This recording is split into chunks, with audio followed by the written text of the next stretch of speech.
فجر جب اپنی چچی سے شیر کی حالت کے بارے میں باتیں کر رہی ہوگی تو شجاعت فجر کی باتیں سن لے گا۔ اس کے بعد شجاعت یہ بات تو جان چکا ہے کہ شیر فجر کا پیشنٹ ہے، مگر شجاعت کے ذہن میں ابھی تک یہ بات نہیں آئی جو بات تاجور اس کے ذہن میں ڈالنے والی ہے۔ فجر اپنی چچی کو کال کر کے بتا دے گی کہ شیر کی زندگی خطرے میں ہے، لہٰذا اب ان کو پاکستان آنا پڑے گا۔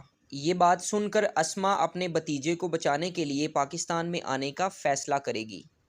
دوسری طرف شجاعت کے ہاتھ سے زمین تو نکل ہی چکی ہے، مگر بدر زمان جس طرح شجاعت کی انسلٹ کرے گا اس بات کو لے کے شجاعت کو بے حد غصہ آئے گا۔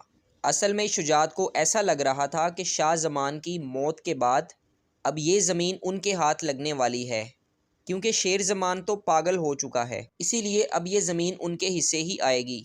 مگر تہمینہ نے یہ ثابت کر دیا کہ وہ شیر کی ماں ہے اور وہ جیت کے ہی رہے گی، اور تو اور جیتنے کے بعد وہ شجاعت کو آئینہ بھی دکھا چکی کہ میرے بیٹے نے تمہاری بیٹی پر احسان بھی کیا تھا، اس کی جان کے ساتھ ساتھ اس کی عزت بھی بچائی۔ اس کے بعد شجاعت جیسے ہی گھر آئے گا تو تاجور اس کو نیا رستہ دکھائے گی اور اس کو بھڑکانے لگ جائے گی اور کہے گی کہ تم اپنی بیٹی کے ذریعے تہمینہ سے بدلہ لے سکتے ہو۔ تاجور شجاعت سے کہے گی کہ یہاں پر شیر اگر نہیں رہے گا تو تہمینہ بھی ٹوٹ جائے گی۔